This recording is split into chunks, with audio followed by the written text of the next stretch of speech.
weird. Doesn't it feel like it's been like such a long week? Yes, Like, it does. between... Extremely long. So, yeah, like I said, we got a lot to catch up on. So, hello. Welcome back to my aunt's attic. Welcome back. So, what's been going on? How was your 4th? It was really good. I Yeah. went up to my friend's camp on the Adirondacks, or at the Adirondack. Good job. You're doing good. At the Adirondacks. And it was really very pleasant, although it rained a bunch. But it wasn't bad. Yeah? What'd you do?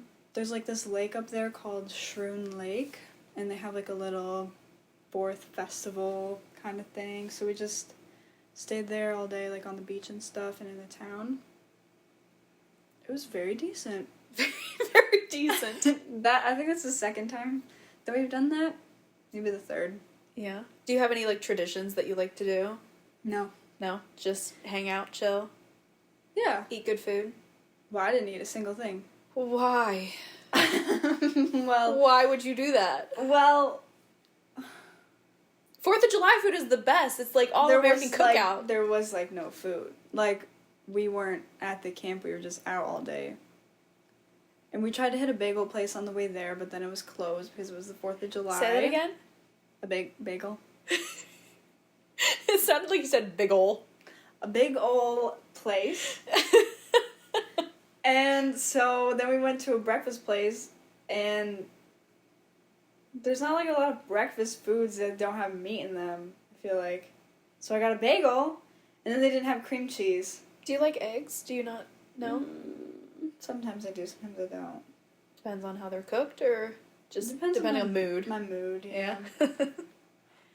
Bagels. So I had a bagel. A bagel. In the morning, and then I didn't eat for the rest of the day. That does not sound like a good time to me. But as long as you had fun, that's great. I had fun. What did you do? We went to Cayuga Lake. My pseudo aunt and uncle have a house out there. And we go out every year. It was a good time. Every square inch of my body hurts. Why, just from moving around a bunch? We were jet skiing, and Tuba and I got dumped a few times. And, of course, those activities use muscles that you don't remember that you have until it's pointed out to you the next day, and you're in pain. Tubing is so tough on my body. Well, it was more the jet skiing, and I was on the tube one time, and it was just kind of a chill ride. We were literally... Oh, my God. We were literally going straight. We weren't doing anything, but something happened. Either the boat didn't have enough get up and go to it, or the three of us, it was me, my uncle, and then my pseudo-uncle and aunt's kid. Doesn't matter. So your pseudo-cousin? There was 3 big-ass adults on this tube, and we were, like, doing the Detroit lean, and it just went out from under us or something. I don't know. We got swept away. We were going straight. We weren't doing anything, and then all of a sudden, I'm getting sucked into the next universe. I hate getting thrown off a tube. It's so inhaled. Scary. I didn't just swallow. I inhaled half of the lake, and pretty sure I saw Jesus for a minute there. But it was still a good time. But yeah, the jet skiing is actually, I think, what really did me in. Because, yeah, one minute I was sitting on the tube, and the next I'm floating in the heavens. I'm like, where am I? It's scary. I hate being thrown around in the water like that. See, I had too much fun. The reason I inhaled so much water was because I was laughing as I was going in. So, yeah, my lungs didn't thank me that day, but the rest of it was a good time. Do they usually thank you? Oh yeah, on like a daily basis. We have a heart-to-heart every once in a while. Thanks, Danielle. Thanks for not destroying me with smoke. That's it. I used to, but no. Anyway. But, no. Wait, you used to smoke? I used to smoke cigarillos. Oh, you said this last week, I think. Yeah, it was not anything. It was just like that high school phase where like, oh look, I'm a badass, I'm not smoking. It was stupid. I accidentally inhaled a cigar one time, and death immedially. But, because you're not supposed to inhale. What do you mean accident? What? Oh. Wait, no. What? Like cigars, it's more of a taste thing. You're really supposed to just hold the smoke in your mouth. You're not supposed to inhale cigars. Or so I've been told. I'm not a smoke connoisseur by any means. That derailed so quickly. But, Where we were at? I don't know where we were. I've never held a cigarette in my hand. Good. Don't ever do it. I don't really plan to. Well, that's good. This just went off the rails. Okay. What were we talking? Oh, the 4th of July. Yeah. But we had good food, so I'm gonna rub that in your face. We always have good food. I had a little piece of a mango. Hey, okay. Glorious. Glory, glory, hallelujah. It was Okay. good. It tastes like a cantaloupe. I don't think I'd ever had one before. It's a mango, though. But it was, like, very fresh. They brought them up from Florida, like, off of the trees. Fresh mangoes. It tastes like a cantaloupe. Yeah. It was good, though. I will take your word for it. Good stuff.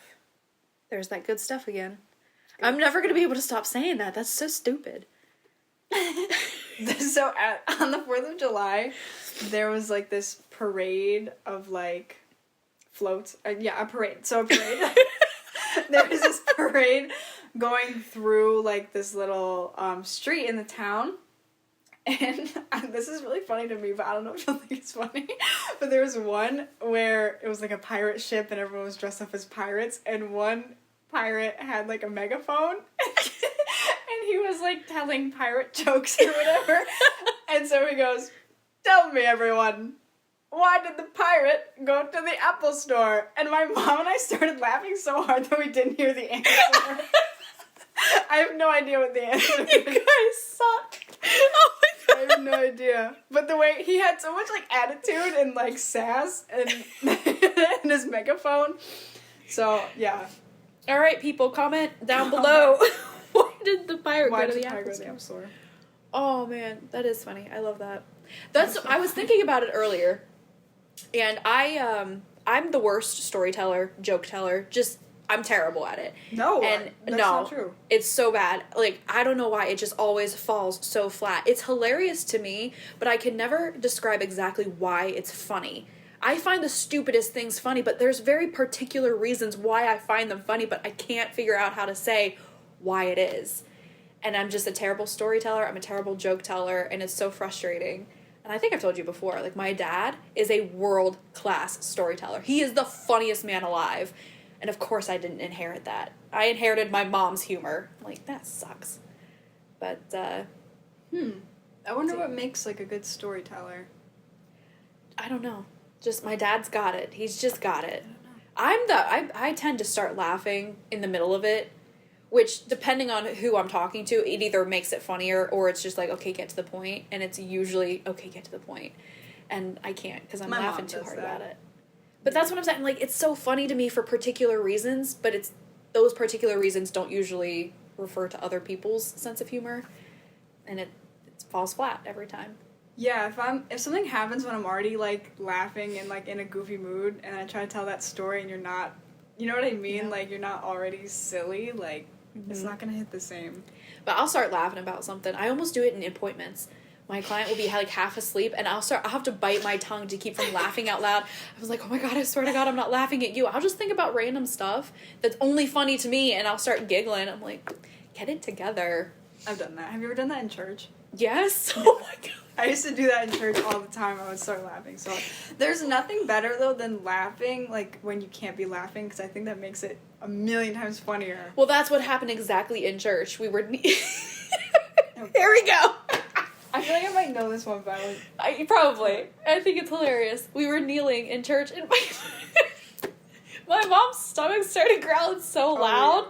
And I started giggling, and because we were in church and we were kneeling and we were praying, I could not laugh, and it just made it funnier, and so I was snickering and everything. And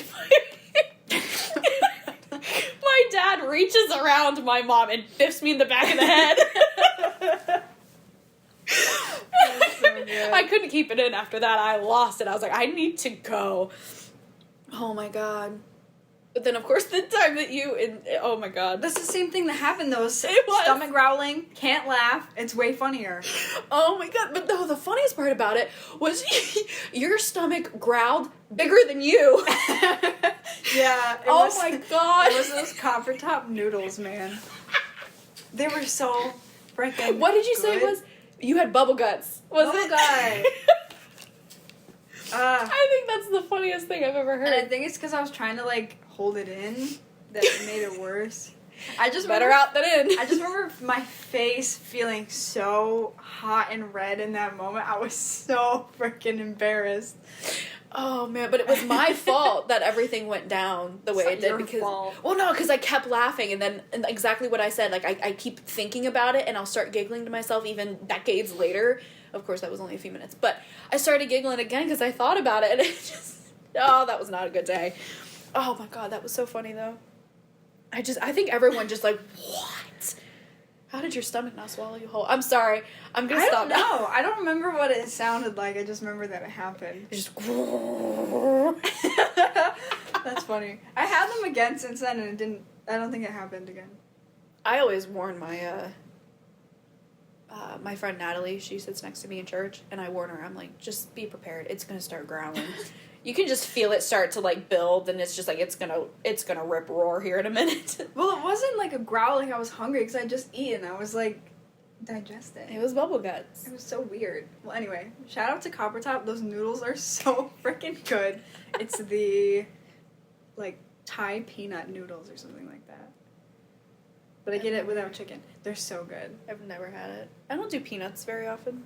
But it's not like peanut. It's like peanut sauce or whatever. Yeah, I don't. Mm-mm.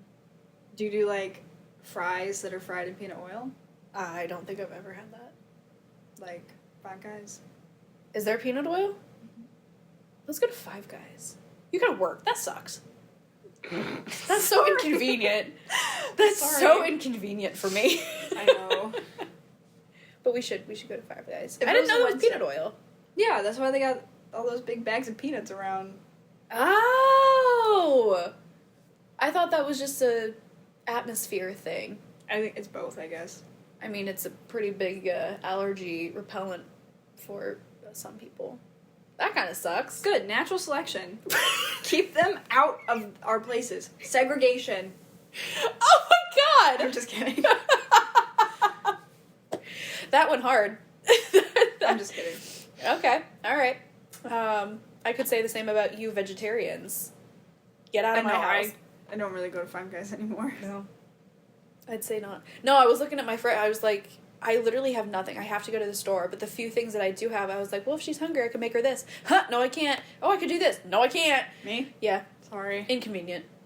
Yeah, it is. I'm with you. And it's just because you don't like meat. That's, like, so interesting to me. Someone else I know doesn't like meat. Or is it just sausage? I don't know. Either way. I just don't like it. Is I it like it, and then I start to think about it. You know what I mean?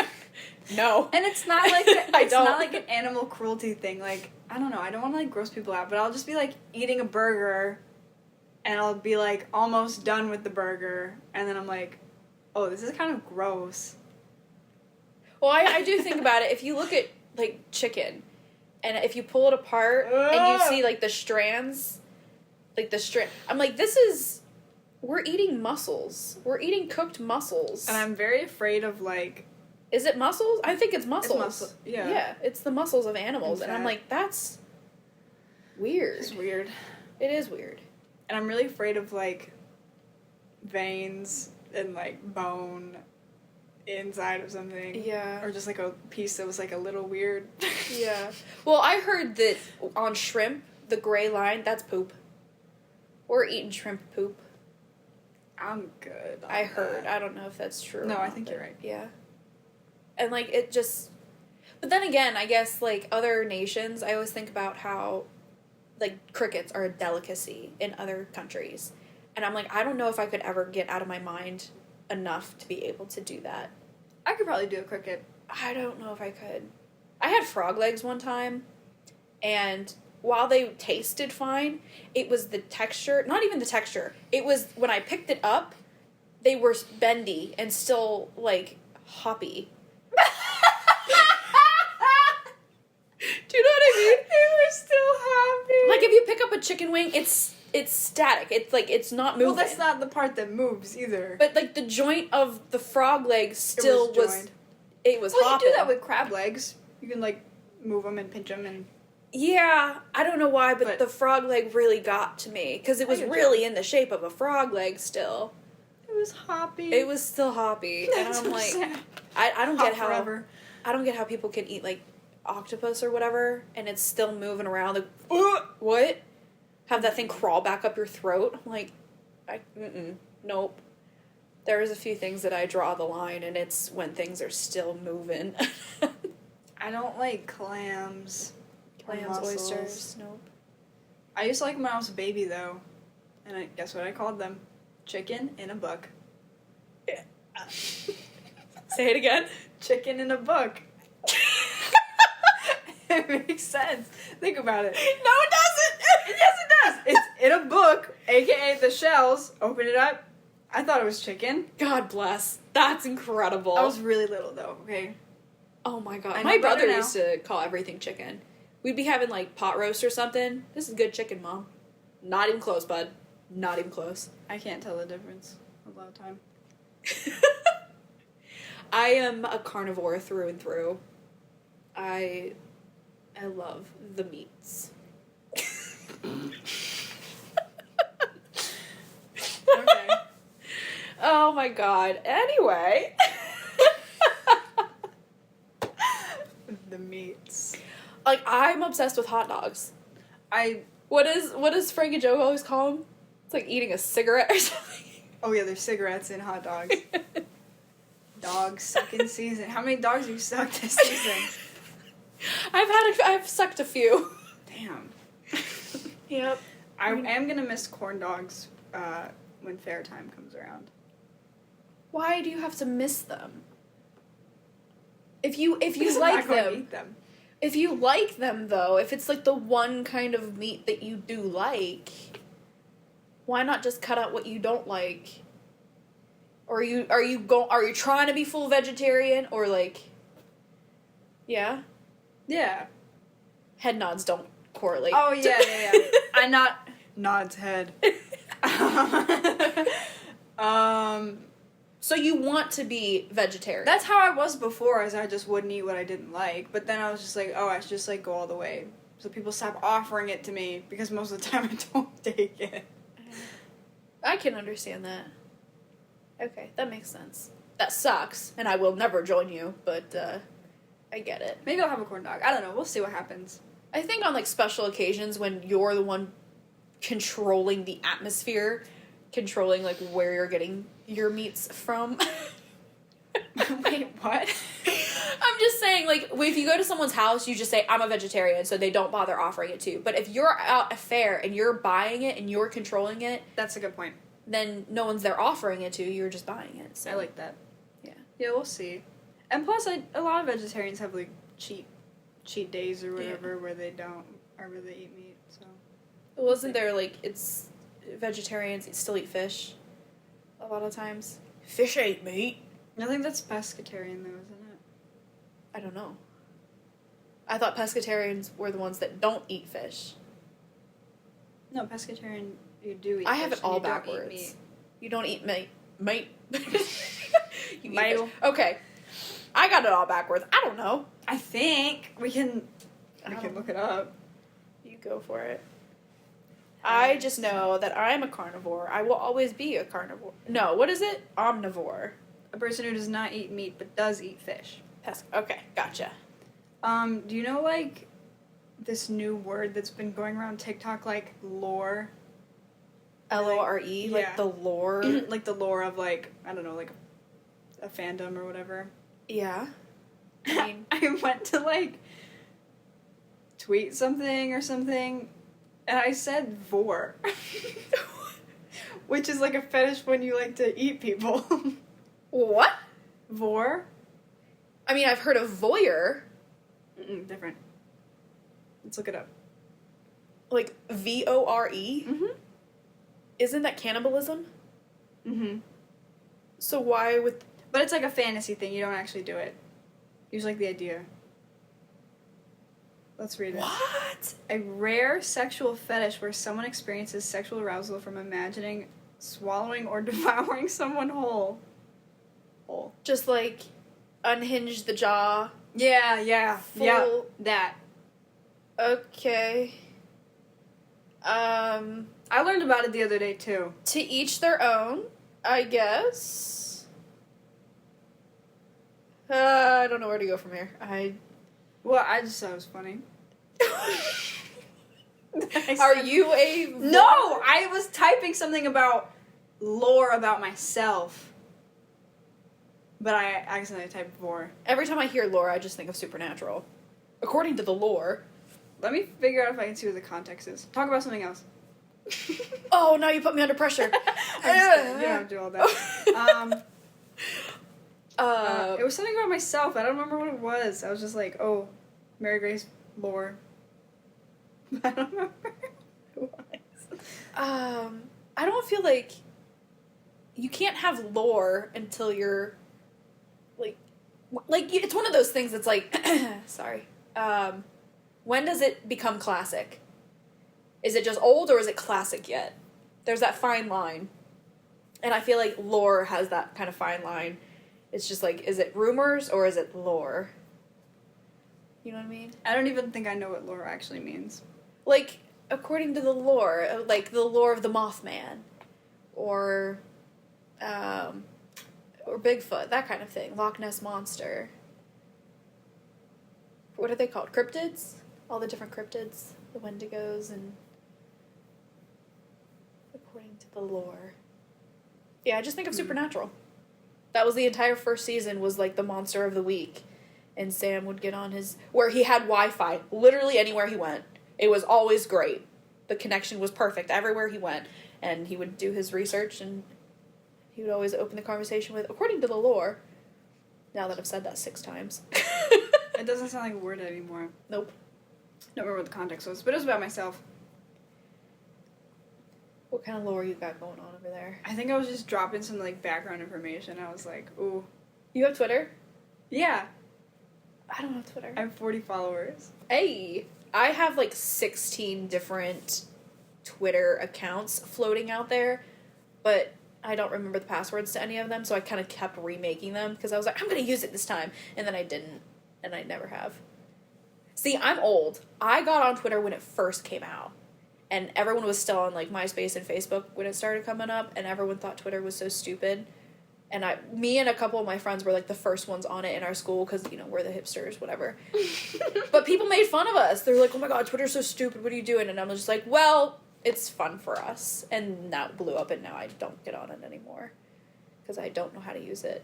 Again, I'm not a funny person. I don't know either. So every tweet that I think is hilarious, because it makes sense to me, I would tweet it and just absolutely no response whatsoever. I'm like, I guess I'll just go F myself. Okay. So. Yeah, I only get like 1 or 2 likes. As long as you do. I think I'm funny. Yeah. As long as you enjoy it. I don't enjoy it anymore. I got on in 2017. When did it come out? I don't know. Yeah. Probably a long time ago. You calling me old? Yeah. Okay. I'm older than Google. I'm older than... Wait, when did Google come out? I don't know. But I'm older than it. I'm older than Google. I'm older than YouTube. I was around at the dawn of ages. Oh, in 1998. Mm-hmm. I knew that. I 100% knew that. When did YouTube come out? Oh, I think I know this. 2002 or something? 2005. Oh. Yeah. I was 10, dude. Wow. I was 10. I was there, oh my god, like the first YouTube videos. Like, do you know Salad Fingers? Yeah, I do. Okay, everyone knows Salad Fingers. And just, what's the... But I'm late tired. Oh, I gotta show you that video. Oh, it's so great. Charlie the Unicorn. Yes, that's it. Charlie bit my finger. Charlie bit me. Ouch, Charlie. Ouch. Yeah, good stuff. I'm old. Yeah. I feel really old today, too. I hurt. Sorry. I remember when TikTok, like, came out, and I was like, this is stupid. I'm not Musically forever. Didn't that last for, like, 5 minutes? Yeah, I'm addicted to TikTok. Oh, you mean Musically? Yeah, that too. I was heavy on Musically. I don't think I ever used it once. I don't even know what it really is. Do you want to guess what I was doing on Musically? I don't You're think gonna cringe. Oh, God. No, I want you to guess. Okay, so I will tell you, I was like 13, 14 years old. God bless. Okay. Do you want to guess? You're gonna cringe. I don't. Well, I can't. I don't know what music. No, but like, I don't know what it saying, is. like, you're going to cringe. I swear to God, if you say like some Taylor Swift or something. No. Oh God. Well, now And you have to they're still send. on there. You have to send some of these videos. We're gonna post them. Yep. No, Yep. because it's against. It's against what we stand for now. Oh, is it? What were you? Oh God, what were you doing? I used to make sign language videos to songs. You suck. You suck. I know, but I didn't know. I didn't know you couldn't do that. You're forgiven just on the ignorance alone. Now you know better, but you still suck. Were you teaching yourself? Yeah, from online. Bill Vickers, man. Well, he's a reputable source, so. That's the bald guy, right? Mm-hmm. Okay. That's what I was thinking. Okay. Well, speaking of that, we mentioned it last week. Let's get into our questions, because... Transition! You're welcome! I What threw is myself under the bus just for that transition. I didn't do it on purpose. Alright, well then take it away, Mary Grace. What is your greatest accomplishment? Oh, we're skipping. Okay. Is that not true? Oh yeah, we did skip one. What is the greatest accomplishment of your life? Learning sign language. What she said. No, it's so true though. Have you always wanted to learn sign language? What was the... Give the history. Give the lore. I'll tell you what happened. This is embarrassing, but I'll give you the lore. Oh, new MG lore just dropped. I was on Musical.ly at 13 and 14 years old, and people were making sign language covers of songs, and I was like, that looks cool, I want to do that. I didn't even think I knew there was deaf people in the world. Like... Just thought these were cool hand I was motions. just like, oh, these people look cool, I want to do that too. So then I did. And then I was going to college, and I was like, oh, you can take sign language as a class? I'll do that. And then I did that. Isn't that embarrassing? No. I didn't but like, I didn't even think about, like, the deaf community. I didn't even, like, think about it until, like, my second semester at OCC. Well, I don't think anybody realizes No. the implications behind it and everything, because I never did until I started going to school. I just knew that I had a deaf client came in, and that language barrier was difficult for me because my job relies heavily on good communication. And, you know, we made it work and everything. She was able to read my lips a little bit. But I was like, no, this is a communication barrier that I don't want in place anymore. And then I know I'd always been sort of interested in it because in elementary school we had our library days. We walked to the library and I found a sign language book and I taught myself the alphabet. And even though I'd only learned it in elementary school, after that deaf client came in, and, you know, here I'm in mid-20s now, she came in and I was, like, thinking about the alphabet and I still remembered it. And I was like, if I can still remember the alphabet from when I was in elementary school, maybe this is actually a language that I can pick up a little bit. Because I tried Spanish in high school, 3 years of it, nothing. My teacher was garbage, of course, but still, nothing. Tried to teach myself Italian. Nothing stuck. I would practice every day and it just nothing stuck in my brain. But I was like, if I remember the alphabet, then maybe I can do sign language. And yeah. It's crazy how different it is than spoken languages. Yeah. I feel like it is just so much easier to pick up. At least for me. Maybe it's like if you're a visual learner. I'm a visual and practical learner, and and I'm not an auditory learner. That's why languages never worked for me, because it's all auditory. So why not learn the one language that is not auditory at all, but all visual and practical, and then in learning the language, you learn everything else that goes along with it. And I never realized the full scope of what the deaf community is.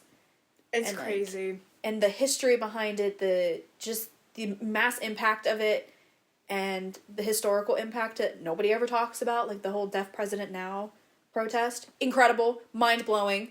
We're going to have to talk about that someday too. But just, it's so much deeper than people realize. It's a whole nother world of people. Mm-hmm. It's insane. And just I guess it's the ignorance behind it that just people don't realize. Because it's also a small community. And so people just don't have the exposure to it that is necessary to get into it until you're presented with it. Because, like, that's how everybody always, you know, oh, you're learning sign language. Well, do you know anybody? Like, there's always usually some kind of connection to get you into it. It's not just something you dive into randomly. There's always some kind of something that happens to get you into it. But, no, I would say it's definitely an accomplishment. I mean, I don't consider myself bilingual by any means. Not yet. It takes 7 to 10 years to learn, to become fluent in any language. ASL included. So, still working on it. But, I mean... But dude, we've come so far. Mm-hmm. Like, it's crazy. From ASL 1, from our very first class, the entire class was in ASL.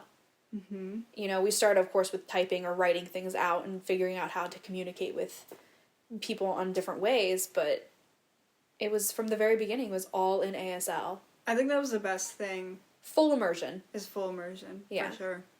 Because even when people, I've noticed, like, when people mouth words or, like, whisper while they're signing, I'm not paying attention to their signing. I'm just listening to them speak. Yep. So, yeah. I can't. If I'm mouthing anything... Like, you can't simcom? I can't. I tried to. I literally can't do it. And if I do it all, it's just genuinely in, like, ASL. Like, if I'm speaking what I'm signing, it's not gonna make sense in English at all, because it's not, for people who don't realize, it is not English at all.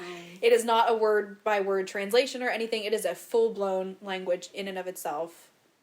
And, yeah, I don't know how people simcom. Like, Maddie would simcom so quickly, and I'm like, how? I can't, there's not enough brain function going on to get it all in one go. But that's okay, because I don't think you're really supposed to. No. Because it, like, hinders one language or the other. Yeah, like English will take over instead of ASL. Oh my god, in DC, everybody was simcomming. Yeah. And I was not. Can't do it. Couldn't get behind it. Yep. No, it's, I love it. Just, it's such a beautiful language, too. It is just so stinking beautiful.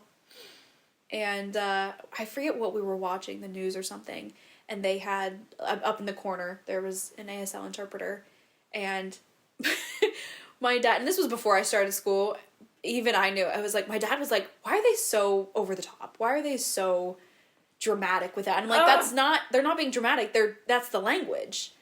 Half of the language is on the face. Yeah, it's like the way that we have, like, tone and volume and... Yeah, that's how it's expressed. In inflection, like, yeah. Mm-hmm. Is in your face, in your movements, like, how big your movements are, like, yeah. Yeah. And so people just... Again, it's like an ignorance thing. People don't realize what actually goes into it.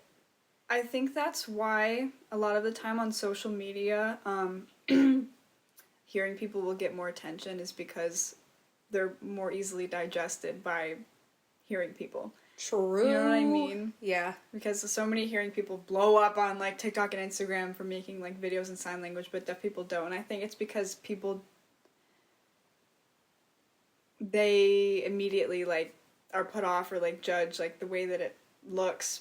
If it's not looks easy, over the top or whatever. Yeah. And... But if it's not perfectly easy for somebody to understand, they're going to move past it. They don't give it a minute to try and figure it out, which is a shame, because it's awesome. It's so awesome. And honestly, there are so many times, especially because I have a hard time hearing. It's like a auditory processing disorder. Mm-hmm. Like, I hear really well, but if there's background noise, it all mixes into white noise, so I have a very difficult time distinguishing individual voices. So you could be sitting right next to me, but if there's other conversations going on, you're going to have to shout in my ear for you to override the rest of the conversations going on. And so a lot of times I'm just like, man, I really wish this person knew sign language right now. We're in a dining hall or something, and I'm like, I can't, this is so frustrating, and I get it. Okay, let me just say, I still think about this. Did I tell you about this? It was just a few weeks ago. Every Sunday after church, my family has their Sunday dinner. And this particular Sunday, my grandparents were in town, so I knew they were going to be there. And then because they were there, I figured that a couple other people were going to be there. So, and I was thinking it was probably going to be max maybe 6 to 8 people. Ended up being 12. And in large gatherings like that, no matter what or who is there, I kind of get overwhelmed by everything going on, can't follow any of the conversations, and they all tend to be a little bit more superficial conversations anyway, so I'm just like, we're just going to sit back, let everybody else enjoy themselves, and I enjoy watching other people enjoy themselves. I'm a people watcher. That's my fun. So I usually just sit back and let everyone do, and I'm just there. And I didn't know what was happening, but 2 of the people were deaf. And I guess my cousin had been working with the gentleman through other means or something.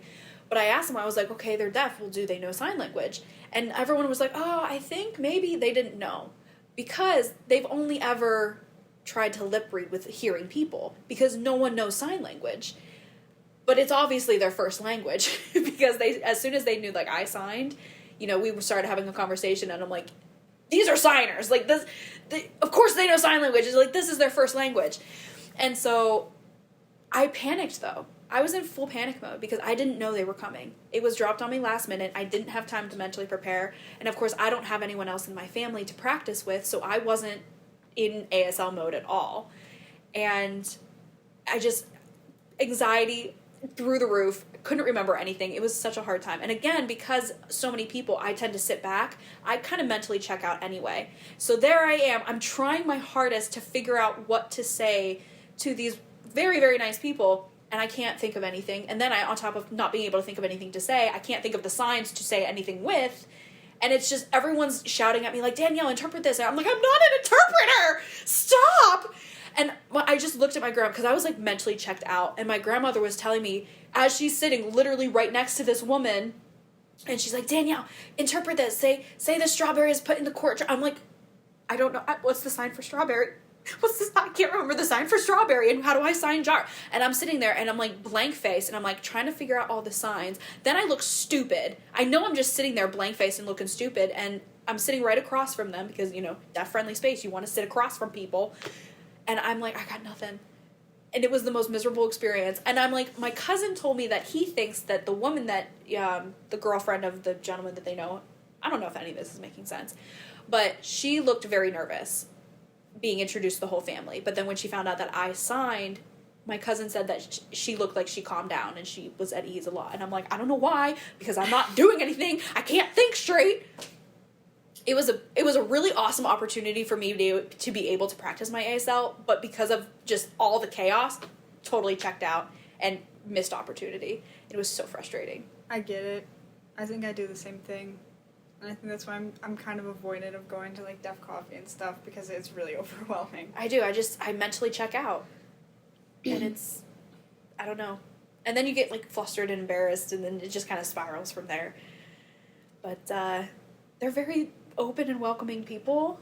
They're very patient, very understanding that we're learning, and they're going to help us out. And it's just, like, I just need to get over that mental barrier kind of thing that, I don't know. It was so frustrating. I texted my aunt, and I was like, please invite them over one time where it's not all this craziness, and it's just, like, a small group where we can actually practice a little bit.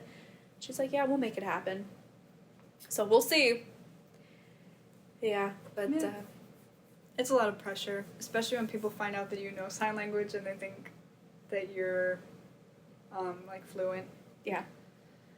Well, like I said, my grandma, instead of turning to her, because they could read lips a little bit, and so it's just being, like, patient as well. It's just, I don't know. It's so frustrating. It's just, like, take a minute to recognize that they're trying very hard to understand all of you. You could try to make it a little easier on them as well. So turn to them, fully face them, and if they say that they can read lips, speak clearly, slowly, not shouting at them because that doesn't help anything, but make sure you're fully forming your words on your mouth and speak slowly. Like, it's not hard to do. It's not hard to work with these people. And then if anything, write it down. I don't understand why people are so hesitant to, it's like, if this person spoke a different language, you have your apps that you would speak into and type, and, it's literally no different than a spoken language. Just write it down. I don't know. I think people get uncomfortable because they're not familiar, but it's not as complicated as people think. It's really not. But what you were saying reminded me of, I don't remember what the story was, but the whole thing of, like, if you're in a group of deaf people and you're hearing, don't speak to another hearing person, because if they know that you're hearing, they're only speaking to you and they're not trying to interact with all of the deaf people. Yep. So, like, when they found out that you knew sign, it was like everyone was just talking to you and they kind of... They want you to interpret and, yeah. Yeah. No, that's very true. Yeah, and that's exactly what kind of happened in the reverse part of it. Mm-hmm. It was like, I'm the only one who knows sign language, and so everyone was talking at me to talk to them, and I'm like, just talk to them. Yeah. You know, they're present, don't ignore them. Like, what are you doing? I don't know, but, I don't know. Like I said, it's such a beautiful language. And even at the beach, when I was, like, across, you know, on vacation, I was across the beach from my cousin, she shouted something at me, and I started signing, she's like, I don't know what that means, and I'm like, well, learn, dang it! Because this would be so much easier. Like, long-distance communication would be so much easier if you would just learn. It's not hard. And then, like I said, my cousin works with the guy, like, all the time, I guess, and I'm like, learn sign language. Do you know how excited he would be if you just met, hi, nice to meet you. Have a good day. It's just easy things. Yeah. They're so excited when people try. Just try. I think that's the biggest part of it, is just trying and not being afraid to mess up. Because I think the fact that you tried is what is important. Well, like we said last week, it's the effort. Just show a little effort, and it goes a long way. But, so that's your biggest accomplishment? Learning sign language? I think so. I think it's such an interesting language because, like, it feels so, like, limitless. You know what I mean? Like, in English, we, like, just have all the words that we have. But I feel like in sign language, you're constantly, like, kind of, like, not making things up, but you know what I mean? Like... You can play with it more. You can play with it and kind of, like... I don't know how to say it. Like, you know what I mean? I feel like... You're creating a visual space, so it's ASL so has so much limitless. more personality to it. Yeah. Like, every single person's signing is so different. Mm-hmm. And so that's why it's really important to, like, get to know and integrate into the deaf community to really get used to a lot of different signing styles. Because everyone does add their own personality and way of going about it. And then you do have your own vernacular in ASL. There's different dialects and everything of ASL. Oh my god, the dialects are crazy how different they are. Yep. And for anybody wondering why there's not just a universal sign language, same reason why there's not a universal spoken language. Yeah. Literally the exact same reason. I feel like the only way I can really explain, like, the deaf community to people is, like, just imagine there's, like, another country that you didn't know about. They have their own language, their own jokes, their own stories, their own folk tales, their own history, their own, role models, famous people, like, everything that we know and have, they have, like, their own world of it. Yep. In addition. Yep. And that's why I now I understand why it's not considered, within the deaf community, why it's not considered a disability. Mm-hmm. Because it's just a different way of living. It's just a different community. It's a different language. Just like, if I were to go to, I don't know, if I were to go to Barcelona, Spain has its own culture, its own everything. Yeah, not either of you is disabled because you're on different... Just because we can't, just because I don't understand the language doesn't mean we're disabled. Right. It's just, we have different languages. Now we have to find ways to work with one another. Yeah. I loved what Rebecca, our professor, said, like, if you're in a space where your needs are met, then you're not disabled. Yeah. It's because, it's not because of your ability or, like, lack of ability that makes you disabled. It's when your surroundings don't meet your needs. Yeah. Well, I also think about the fact that everyone, hearing people think deaf people are disabled, but drop a hearing person into a deaf convention, now who's disabled? Exactly. Quote unquote. Yeah. Yeah. So, it's all perspective, it's all outlook, it's all attitude as well. Good stuff. Dang it! Stop saying Dang it! Good stuff. God, I hate that so much. But yeah, I would also agree that going back to school and learning ASL is one of my biggest accomplishments, along with my other schooling and, starting my business and all that good stuff. Dang it. Shut up! But, oh, that was a good crack. Thank you. Was that your hip or knee? It was or- my hip. Nice. I don't know if the other one's gonna. We'll see. Snap, crackle, pop. No, I don't think so. We have a couple other questions, but while we're on the topic of ASL, I think we're going to switch the things around here. We're going to do the fact of the day now good idea. before we switch back over to other things, because today's facts are about the not so great Alexander Graham Bell and the oralist movement. So everyone knows Alexander Graham Bell as the guy who invented the telephone. Probably not true in and of itself. I don't think it is true. I think he took the idea from Yep. someone else who He had took been the working patent on it. Yeah. He got the credit for it, but he stole it from somebody else.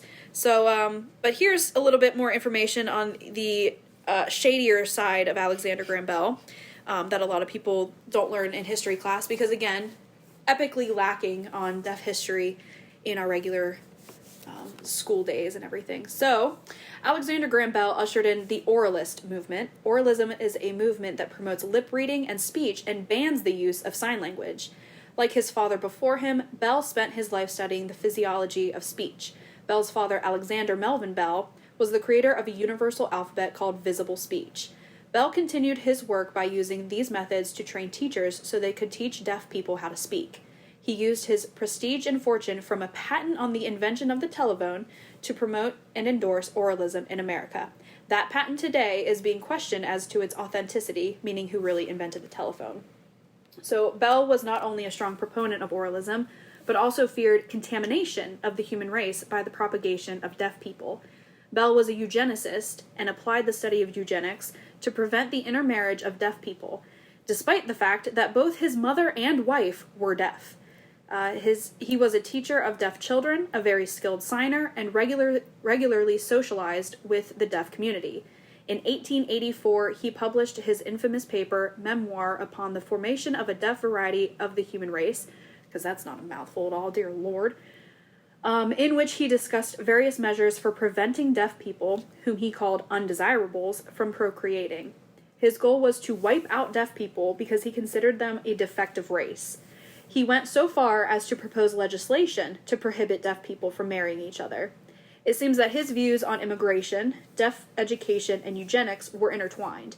Bell was connected with eugenics movement in America. He firmly believed in evolution and the practice of selective breeding in order to improve human genetic qualities. It seems the eugenics movement in America, with the strong and influential impact of Bell, had a strong influence on the eugenics movement in Nazi Germany.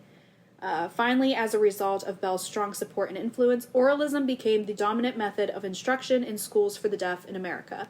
What Alexander Graham Bell didn't realize at the time was that 90% of all deaf children born were born to hearing parents. He never would have accomplished his task of wiping out deaf people, or furthermore, American Sign Language.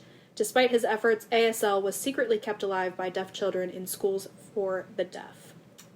And then to read more about Bell, you can visit the website Through Deaf Eyes. There's also a really good documentary that kind of spans a lot of deaf history, which is really, really interesting. I highly recommend watching that.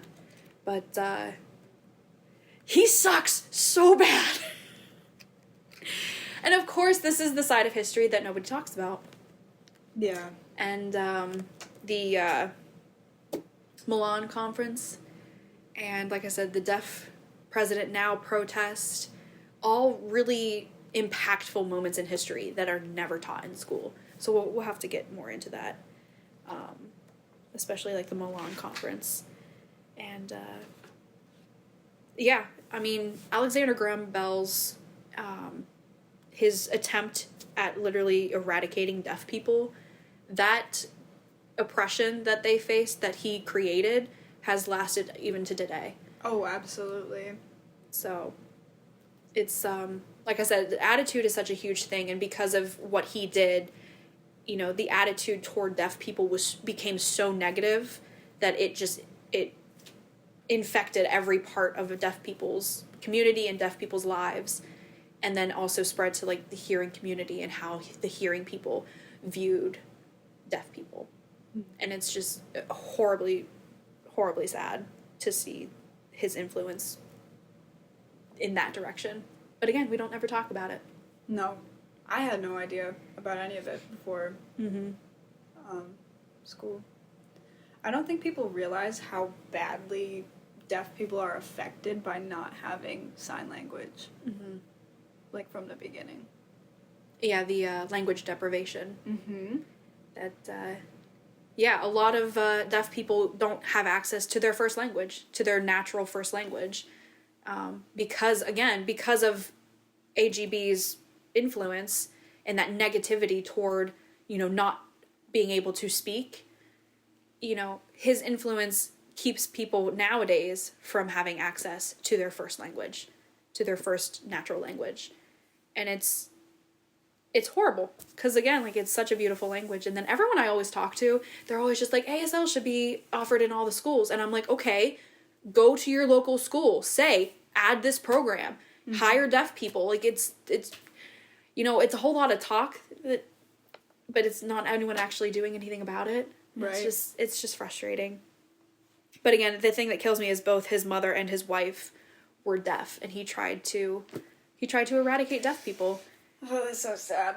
I mean, like, forced sterilizations and refused to, let people marry each other. He impacted all of that, and that kind of influence lasts to today. So, we do not stan AGB. Nope, he's canceled. He is canceled, for sure. The thief and the just, we don't like him. I think also people fear that, like, if deaf children learn sign language, that they won't function as well in society because society doesn't know sign language. But I promise that if they don't have sign language, they will function much poorly, because if you don't have a language from the beginning, it messes with your cognitive function, your social abilities, everything. It impacts everything. If you don't have a language that is accessible to you, you can't think. Yep. And that's one of the hardest things for me to stomach, was seeing how often deaf people in their own families, oh my god, they were left out.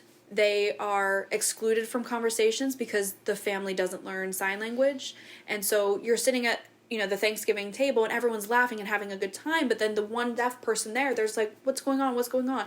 And then people are just like, oh, I'll tell you later. Yeah. No, tell them now, because they want to be included they're part of the family. So learn for them. It's like, it's so natural to teach babies English because that's what you do. But when a child is deaf, you learn ASL. That's what you do, And it's just the rest of the family needs to catch up with that as well. And that, what's it called? Incidental learning that just happens because you're overhearing it. It's just happening around you and you just pick up on it naturally. Like, deaf children don't have that. They don't have the TV playing in the background. They don't have radio playing. They don't have music in the car. They don't overhear their parents have an argument and resolve it. They don't hear, like, conversations. Like, there's so much that they're missing out on if it's not, like, blatantly given to them in a form that they can receive. I know a friend of mine who has a couple babies now. She said that she has some kids program that I guess was teaching sign language, some baby signs and everything, and she didn't know. She never watched it. She didn't know any signs herself. Oh, and so her baby was signing more. And she didn't know. And she had no idea. So, folks. Wait, did you say that was your friend? My friend. I feel like I saw a TikTok that said the same thing of, like, who was it? Like, Miss Rachel or whatever Yeah. is doing sign language, and she said the baby was signing more and she didn't know. Yeah. I know what you're talking about. Yep. And, so yeah, I think it's awesome also, like, to teach your baby sign language, because they pick up sign language faster than speaking. But if you're going to teach your baby sign language, keep going with it. You learn as well. Have it be a second language as well, or first or second language, whatever. Teach your kid from a young age. Don't just stick with the baby signs and be done. Keep going with it, But like you said, it's so important to be involved, because if you're just sitting your kid in front of a TV for them to learn, and you're not learning what they're learning along with them, then there's no purpose of it then, because that's the purpose, is to communicate with the kid. So if you're having your kid learn and you're not learning along with them, it's like... Yeah. Be involved. You're not on the same wavelength then, and that's No. kind of, you gotta be on the same wavelength. Yeah. So, get with it, folks. Just, we could talk about this all day. What are we at right now? I don't even know. 55. Oh, shoot. Wow. Okay. Dear gosh. Okay. Dear gosh. Dear gosh. So yeah, definitely need to be on the same wavelength as your friends, your family, your local deaf people. Get with it. Absolutely. And learn sign language, folks. It is such a gorgeous, amazing language. And honestly, there are times when I don't have the energy to talk, and so it's really nice having friends that I can just like sign with and be able to. It's so nice. I need more people in my life that know sign language to hang out with. Yes, I need so many more. Speaking of friends, though, transition. Wait, where's this going? What do you look for in a friend? Oh shoot, that was a good one. That was a good transition. Or what was it? What's the question is, what do you value most in a friendship? Oh my god, good question. I feel like I really okay, here's the thing. Do you have notes? No, I'm looking at the question. Oh, okay. I really am a homebody. And I really don't like to go out. But I love friends who will just invite me anyway, even though a lot of the time I say no. Mm-hmm. Because some of the times I say yes. But I feel like some people, you know, you invite someone so many times, they always say no, so then you stop inviting them. Yeah, don't stop inviting. Keep inviting people. Mm-hmm. It's hard. I know, like, I don't know. The vibe you get is that they don't want to hang out with you. I don't think that's always the case, though. Because for me, I don't like to go out all the time. Yep. So I value, I don't know, if you call that, like, understanding, and honesty. Mm-hmm. Just for everybody. Mm-hmm. People need to be more honest.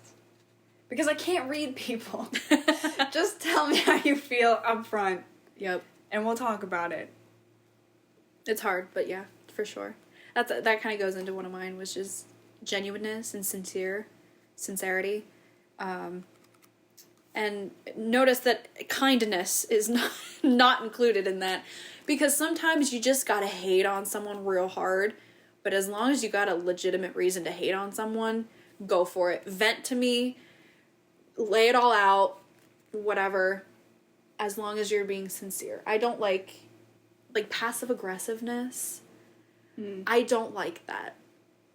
Either hate on someone or be straight with it. You know, just don't do that petty nonsense. I don't like that. So I like genuine sincerity. I like that kind of thing. But no, same thing. I'm an introvert, and I think a lot of people misunderstand what introvert and extrovert is. It's not about you being around people, it's where you get your energy from. Yeah. Where do you Extroverts recharge and gain energy from social interactions. Introverts lose energy and are drained by social interactions. And I'm one of those people. And so what I value in a friendship is kind of the same thing. Understanding when I need to check out and being okay with that. Don't take it personally. It's not personal. It's so not personal. It's for the better of for both of us, is that if I continue to hang out and I'm out of energy, we're not going to have a good time because I am going to be checked out and I'm not going to be able to engage anymore. And that's why I like hanging out with introverts more, because we can be together but recharging at the same time. Mm-hmm. Because I don't feel the need to fill silences. If you're in the presence of someone, like my mom, she's a chatterbox. She cannot have silence. And I used to be like that when my energy was like totally different, and that's a whole other conversation I was thinking about earlier. But now that I have time and space away, that I live on my own, and I'm able to settle into my own kind of personality, my own energy, my own routine, I have a harder time veering away from that now. And so being able to hang out with other people who also need that time and space away, we can do that together. Kendra is really good about it because she is me and I am her. We travel a lot together, and everywhere we've gone, there's been several meals where we have sat in complete and utter silence. I'm talking 45 minutes straight, not a word to each other. And it is glorious. Just try it, folks. I'm telling you, just try it. And then it just happened, I went to the beach. I wanted an acai bowl. And I took my, right? I love acai bowls. I took my cousin with me, and we sat down on a bench, and we were eating our bowls, and we didn't say a word to each other. And after we got done, my cousin turned, she was like, I've never sat in silence like that. It was really nice. God, never. And I was like, right? It's so nice. Just, there's no expectations. There's just being able to sit in peace with a friend and recharge while you're in their company. And then you can just keep going for longer that way. That's why me and Kendra travel so well together. Because I've never left a vacation sick of her. We've gone however long, and I've never felt the need to get away from her. Because we spend time together alone. We spend alone time together. Yeah, that's it. Yeah. It's great. And, yeah. I think I love, like, when people make jokes of, like, coming over to your friend's house and then you both just sit on your phone and then you leave. But, like, Yeah. I love that time of just, like, we're both chilling in our own space, but together. Yeah. Now, on the other side of that, though, I was thinking about this, too. One thing that I rarely do value I very, very much value in a friendship is the presence. If you're with me and we're at, not on the times when we're, like, totally checked out doing our own thing, because that's totally different. Mm-hmm. But if we're trying to have a conversation, if we are together, we're doing something, be present. Mm-hmm. It gets me. If I'm talking to you about something, and I'm not a chatterbox, like, despite being on a podcast, whatever, and talking nonstop, I'm actually not a chatterbox anymore. If I'm saying something, it's because I feel like something needs said, or I want to talk about something, or we want to talk together with something. And I don't feel the need to fill silences. So when I'm talking, it's because I feel it needs to be said. So when I'm saying something to someone, and then I'm in mid-sentence, and they get on their phone, and they start texting. And then, to make it even worse, they say, keep going, I'm listening. Ooh! Just know that I hate you. In that moment, I hate you with every fiber of my being. If you say that to me, in that moment, I despise you. And I will not keep going. Because I'm telling you something that I feel is important, or I want to talk about, and you're ignoring me. You're not listening. You cannot have two separate conversations at the same time and give 100% of your focus to both of them. It's not possible. So don't tell me to keep going, because I don't feel like talking to myself about this that I felt is important enough to share with you. And yeah, so in that moment, I despise you. And if you ever do that, just know that I hate you. I hate you. Give me a few minutes, it'll be fine. But in that moment. So yeah, I've had so many people do that to me. And then it gets to that awkward place where it's just like, okay, well, I'm not going to continue talking to myself because that's not the point. So I stop talking. Then they put their phone down there. Like, half the time, they don't invite me to continue. And so I'm obviously, and then it just reads like, obviously you didn't care, so I don't need to continue talking. And it also happens with, I'll be saying something else will happen, and that person will have to respond to someone real quickly, just to shout, hey, watch out for the blah, blah. Just get distracted for just a minute. And I'll stop and let them do their thing. And then again, I'll wait to see if they want me to continue the conversation. And most of the time, they don't. Oh my god, that's terrible. I always, make sure someone finishes the point that they were saying. Like, I will be following, and then I have to, get distracted, whatever. And I'm like, okay, so you were saying about your sister, da-da-da. Exactly. Like, I know exactly where they were, so because I know some people sometimes, they forget, their place. So I always remember, exactly where they were, just pick up, keep going. Oh my god, that's terrible that people do that. It happens to me all the time. And it's actually kind of, I think, a huge reason of why, especially in larger gatherings, I don't talk. Because, especially when the conversations tend to be a little bit more superficial, I'm not going to waste my breath on things that don't matter to me. And that sounds kind of harsh. But, again, when I'm talking, it's because I care about something and I want to talk about it. And if it's superficial, then I don't feel the need to chip in superficial information. So I don't. And then, because every time I ever have, it's always bit me in the butt. People don't care, people talk over me, or people interrupt me and then don't offer to let me continue. And I'm like, okay, I'm just gonna go somewhere else, because obviously my presence is not needed here. And that's all it ever feels like. And for someone who already struggles with, the desire to exist, having people constantly make you feel like, yeah, your existence doesn't matter, whatever you're saying doesn't matter. Like, oh, okay. Just kind of, I don't know. But yeah, so folks, please don't do that.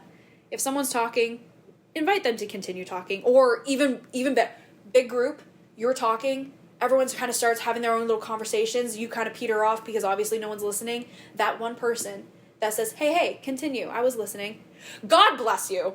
You are a gem among just absolute thorns, because I can't tell you how many times, again, that has happened to me. And so I make sure I'm always, like, making sure people continue what they're saying and feel included. Because it's harsh being on the other end. You look like you're thinking all about a lot. I feel like I'm that way, but not so much with conversation, but with, like, physically, like, where we are in a space. Yes. Like, if I come into a room and then everybody leaves, I take it really personally. I'm sure that it's not, but, like, if I come sit down next to you and then you leave, like, that is such a hard hit for me. I don't know why. Yeah. Like, do I smell or do I just suck? Or when you're standing around in circles and somebody else comes up, and, like, I always make sure to step back, widen the circle, include them in it. Because, again, I've literally been on the outside of circles before. I've had people turn their backs to me and exclude me. And I'm like, I'm how? always the person, like, walking behind everybody on the sidewalk. Like, I always feel like I'm just outside of, like, the group. Yep. My sister makes me feel that way a lot of times. Like, if we're in a group of, like, our friends, and I, like, want to talk to her, like, tell her something, like, whenever we're in a group setting, I don't know what it is, like, she doesn't care about anything I have to say. Like, she just wants to be, like, with the group. And I hate that. Yep. I don't know. I keep my circles small.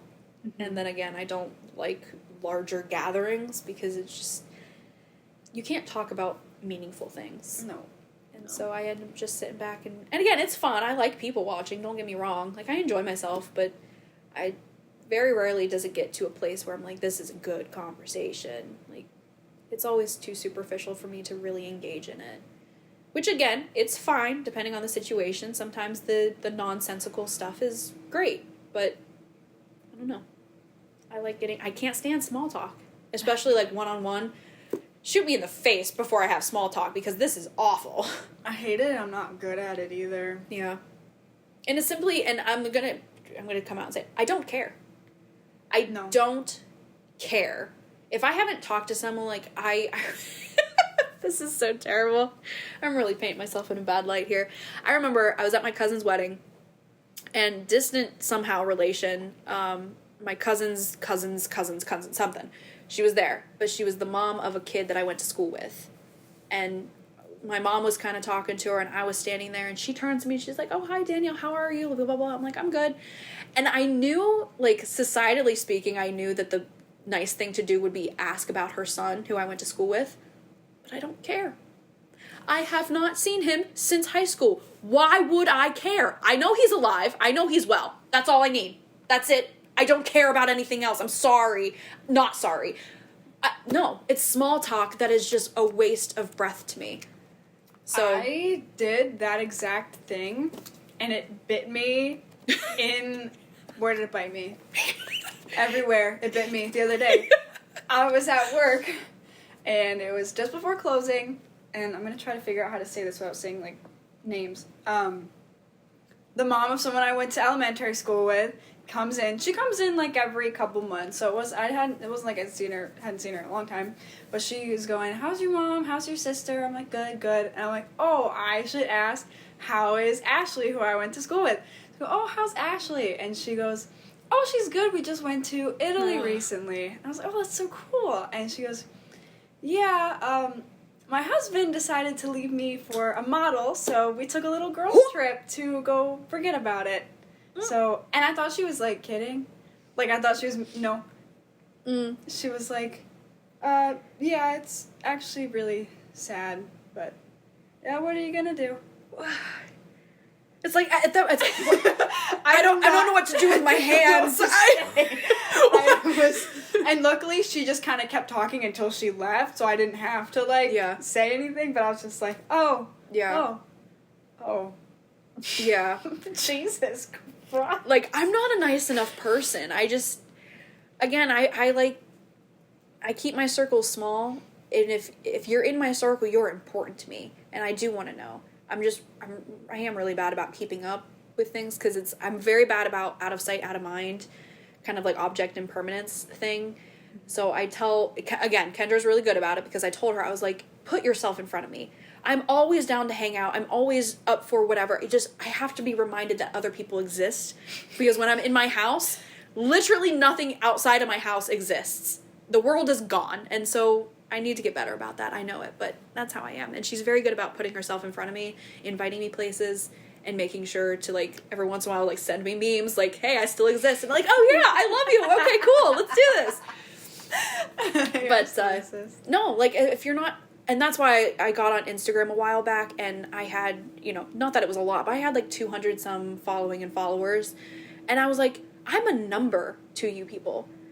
Everyone that I went to high school with that I had on my Instagram, nobody actually cares about my life. And honestly, I don't care about yours enough to keep up with you and to have you clogging up my feed and everything. So I went through and I just got rid of everyone. I was like, if you're not an active part of my life, you don't care, and I don't care. So you're gone. I'm just a number to you, so we're just going to delete. And it was so refreshing. It was so nice. And I'm keeping it small, and it's beautiful. Highly recommend it. My mom has been trying to have me reconnect with people from high school, and I'm just like, why? We moved on. Like, we're on different chapters now. Like, we have other lives now. Like, yeah, we were good friends, but, like, we moved, like, things changed. Yep. And that's okay. You can't stay friends with literally everyone you've ever met. No. And I don't think there's anything wrong in moving on. No, I don't think so either. I feel like that was, like, just a different part of my life, and that's just...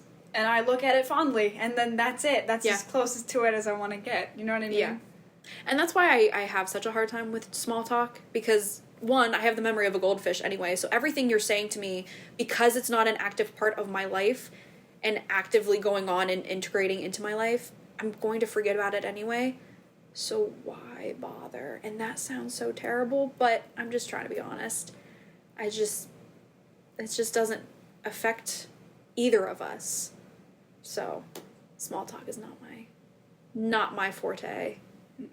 Now, if you want to talk conspiracies and you want to talk about how the government is screwing us over on a regular basis, I'm all for it. Bang, bang, bang. Let's get into the nitty-gritty. I love it. But that's why my aunt and uncle, their son Nick, my family, like, we're out there. We're both, out there. And I love talking to him because we get into the craziest conversations.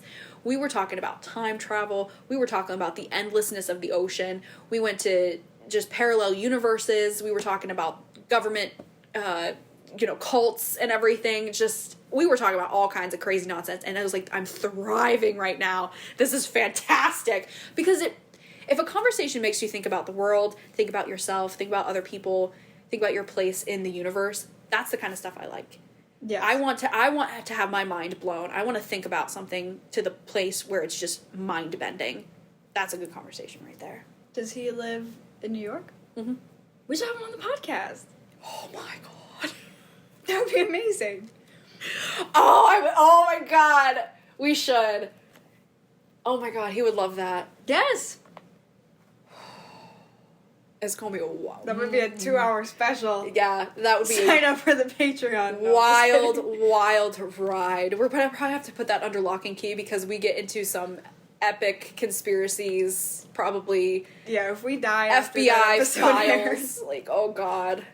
Yeah, if we go missing, you know why. We will not kill ourselves. We will not voluntarily go missing if we don't post the Wednesday after. Yeah. This is an Epstein situation right here. Yup. Yup. That's it. But we should. Oh, it'd be so much fun.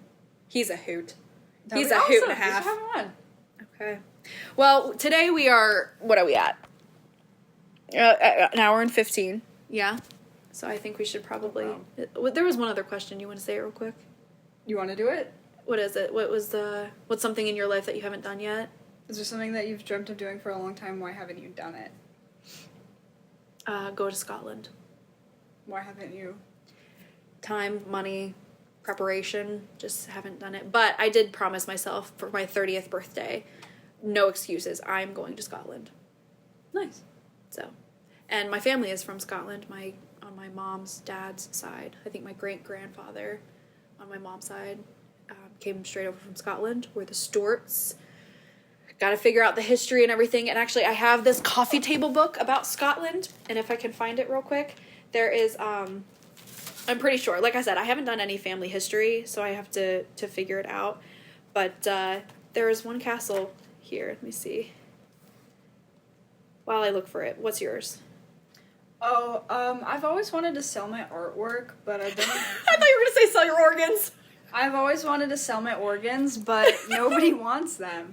No, I've always wanted to sell artwork, but I'm too afraid to put a price on something because I can't tell the value of it, and I would hate for someone to think it was less valuable than the price I put on it. Oh, no. No, then you just start saying, like, you don't understand art. You don't know. That's on them. You don't know what I put into this. I put my organs into this painting.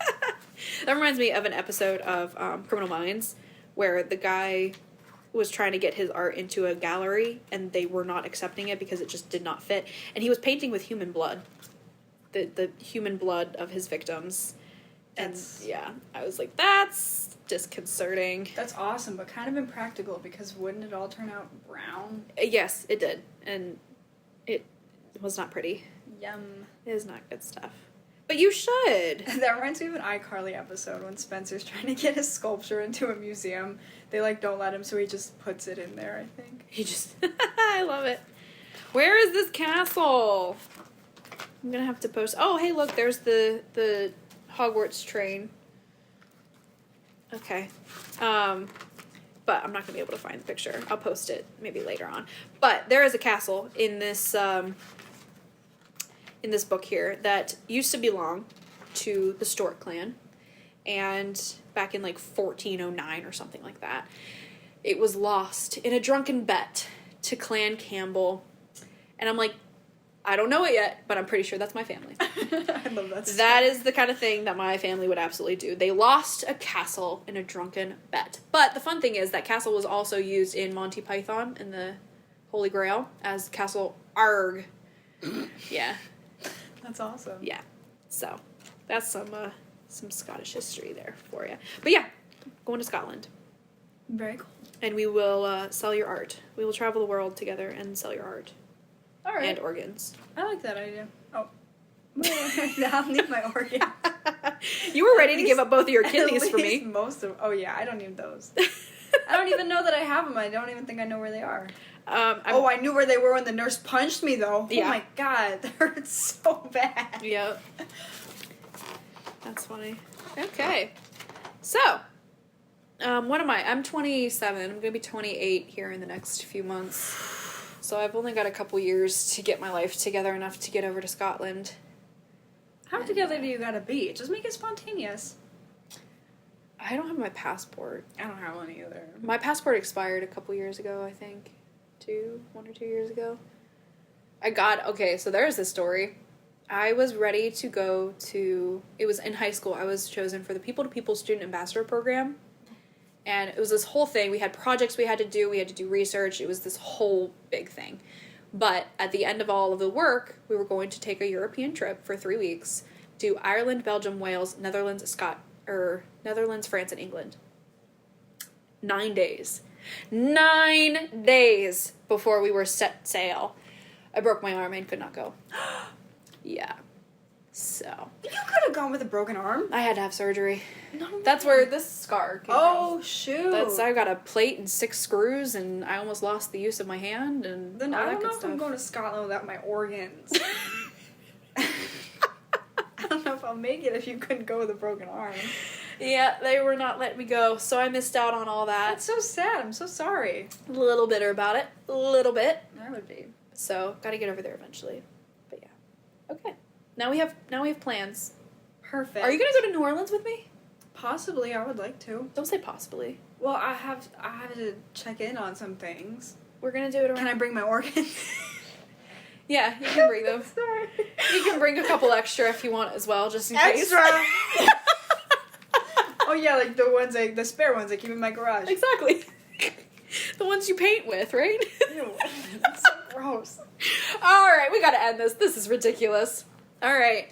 Talk at you next week, I guess. Talk at you next week. And hopefully by next week, everybody knows some sign language. Come show off your skills. Yeah, comment your sign language down below in emojis. Send us videos. Check us out on Instagram. We have our Instagram that has like 3 posts on it. What is it? myauntsattic.podcast. myauntsattic.podcast everywhere. TikTok. We TikTok, have nothing on Instagram, YouTube. YouTube. But yeah, come check us out there. Send us your videos. Send us questions. Send us where you'd like to go. What you value in a friend. Let us know if there's something you want us to talk about too. Yeah. Okay. Talk at you next week. Bye.